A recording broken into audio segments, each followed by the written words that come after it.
आप देख रहे हैं SDM न्यूज़। हर सच्ची खबर के लिए जुड़े रहिए SDM न्यूज़ से।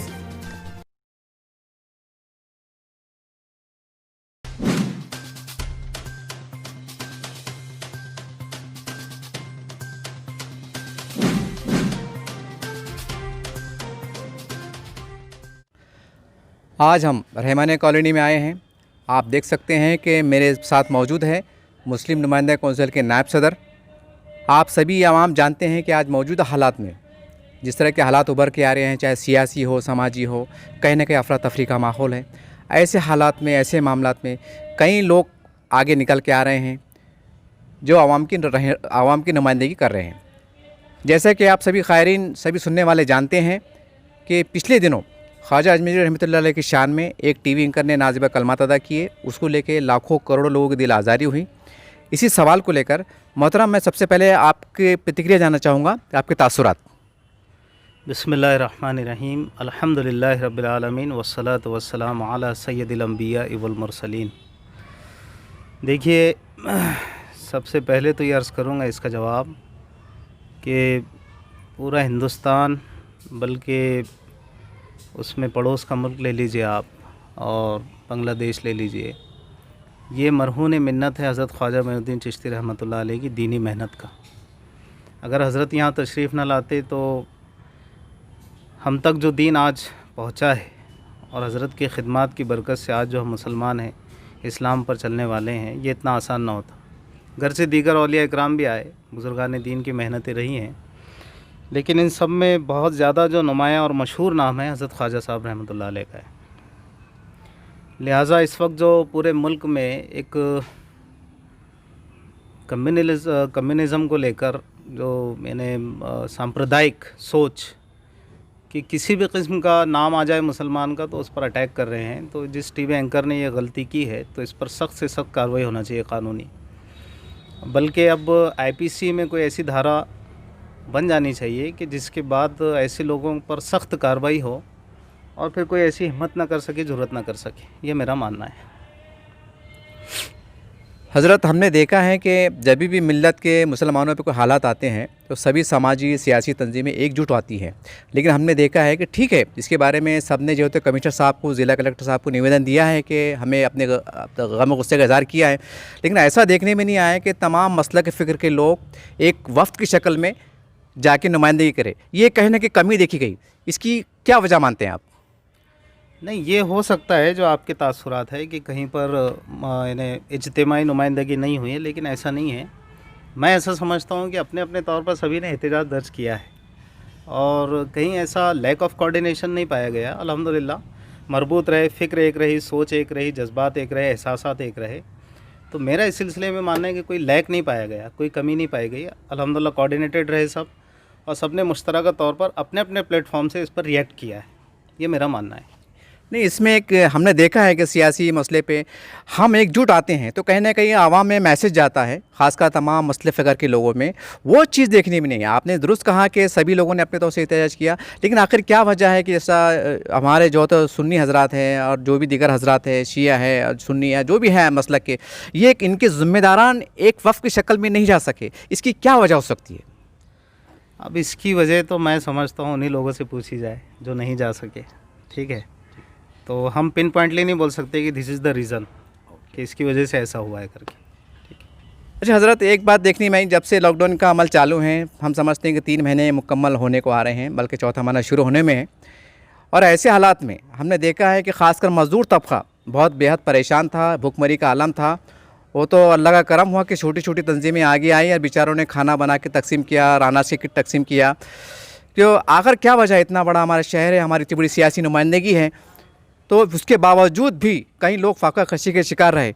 तो इसको आप किस नज़र से देखते हैं? कि हमारी क़यादत की कमी थी, कि हमारे इत्तेहाद की कमी थी, या कोई और वजह थी? देखिए, बात ये अगर शुरू की जाए तो यहाँ से हो सकती है कि ये लॉकडाउन जो हुआ अचानक हुआ, कोई बहुत पहले से जिसका अंदाज़ा नहीं था। तो जो हंगामी हालात होते हैं उसमें बहुत सारी सिचुएशंस को हैंडल करना ज़रा मुश्किल ही जाता है।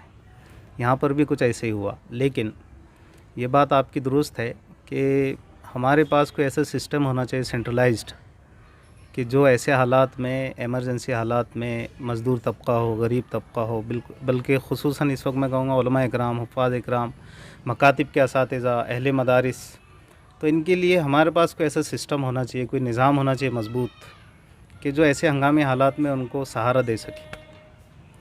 अब सूरत हाल ये है, मैं बता रहा हूँ, सूरत हाल ये है कि अब तो मामला यहाँ तक आ चुका है कि कुछ ख़ुदकुशियों के भी वाक़यात हो रहे हैं, या फिर लोगों में एक डिप्रेशन है, एक एहसास कहतरी और कमतरी के शिकार है लोग, और फिर वो ये सोच रहे कि अब मुस्तक़बिल में क्या होगा।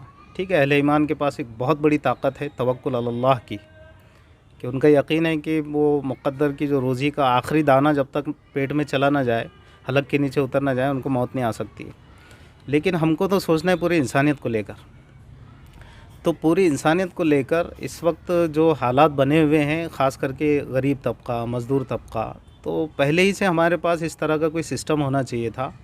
एक मुसलमानों की बात नहीं कर रहा हूँ, बल्कि हुकूमत को भी चाहिए था कि लॉकडाउन तो उसने कर लिया, ठीक है, लेकिन हमारे पास कोई निज़ाम ऐसा होना चाहिए था ना मुल्की सतह पर, कि जो ये इस तरह के हालात को दोबारा बहाल कर सके।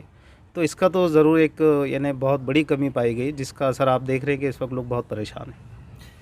अच्छा हज़रत, हम तो खैर हुकूमत की बात छोड़ दीजिए, वो तो खैर हुकूमत है, लेकिन अल्हम्दुलिल्लाह हम इस्लाम के मानने वाले हैं। हमारे पास जो है तो बैतुल माल का निज़ाम है और सारी बातें हैं कि ऐसा क्यों नहीं हो सकता, या कि इज्तिमाई तौर पर या महल्ले जाती सतह पर मस्जिद के तवस्सुत से मस्जिद को सेंटर बना के हम कोई ऐसी कमेटी तश्कील दें, और महल्ले में जैसा जो अफराद जितने घर हैं 500, 600, 700 सबकी एक लिस्ट तैयार की जाए।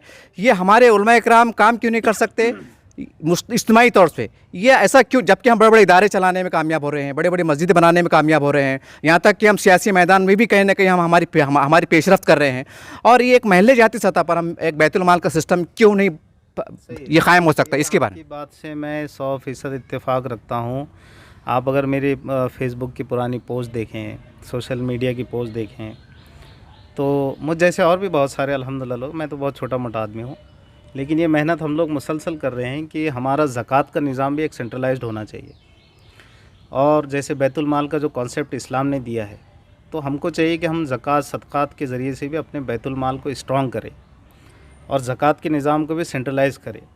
हमारे पास हो ये रहा है कि जो कई साल से आ रहा है मांगने के लिए, तो लेने वाला ले रहा है, देने वाला दे रहा है, यानी एक हैबिचुअल ये एक एक्टिविटी हो गई है।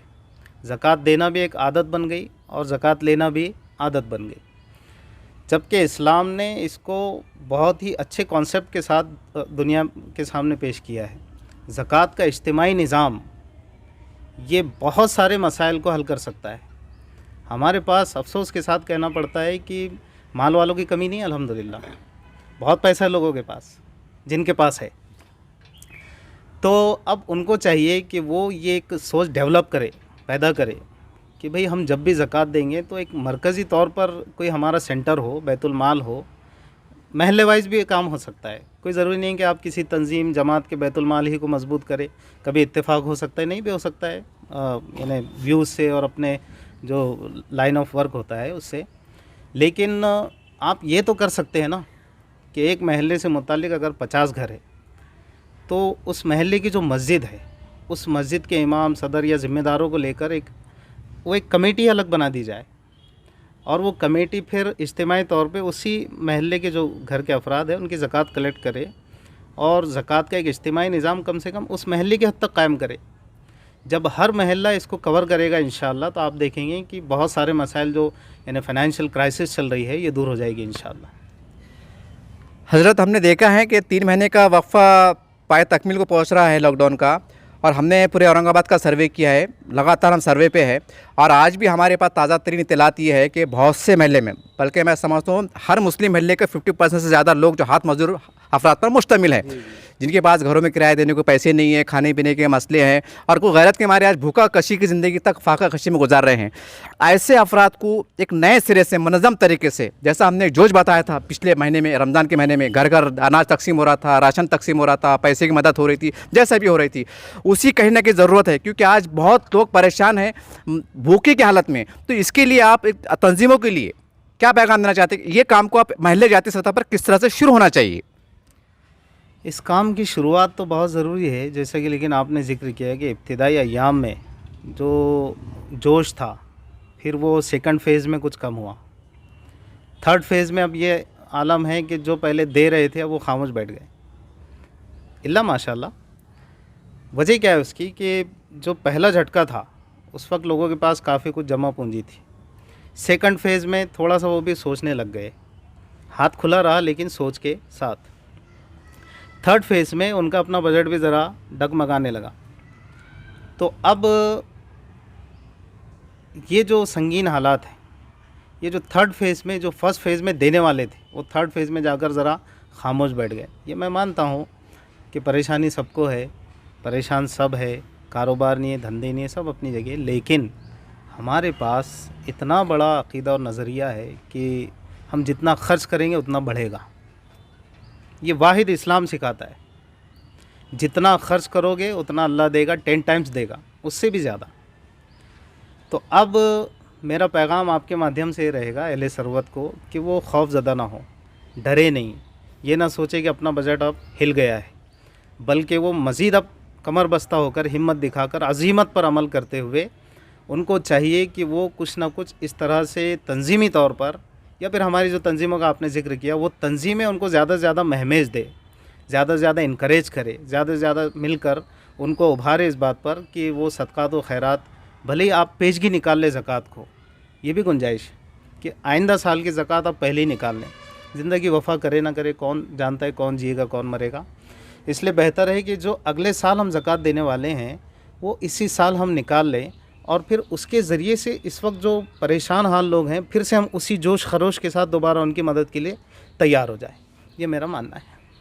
सब मैं आपसे एक बहुत पेचीदा सवाल करने वाला हूं, क्योंकि ये सवाल मेरा नहीं है, कई लोगों ने मुझसे कहा था। मैं अपने SDM न्यूज़ के माध्यम से आपको पूछने जा रहा हूं कि बहुत से लोगों का नज़रिया ऐसा था कि बहुत से मदारिस है, मस्जिद है, इनके बैंक में अकाउंट होते हैं, कोई तामीरी काम रहता है, जैसा जो भी रहता है, जैसा जामा मस्जिद है हमारी।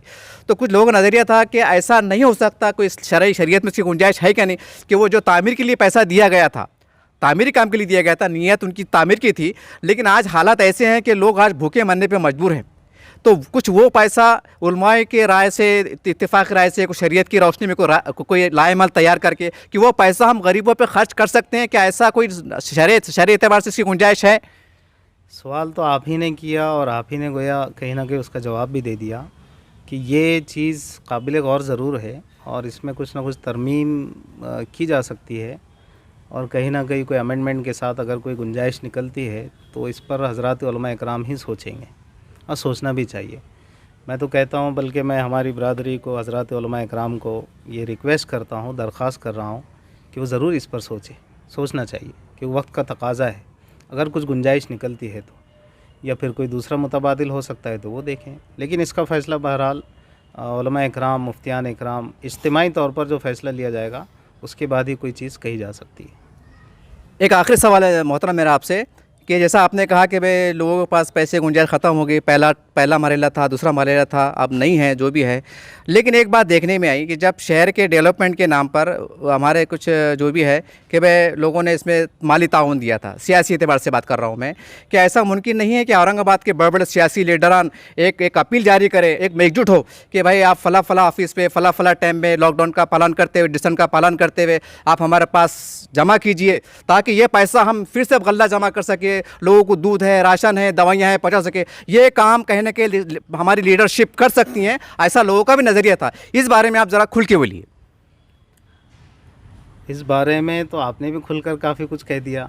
मैं भी उसकी तायद करता हूँ कि जो हमारे सियासी हजरात हैं, यकीनन वो कौम व मिल्लत के जज्बे की बात करते हैं, और होगा भी कि दिलों के हाल तो अल्लाह ही जानता है।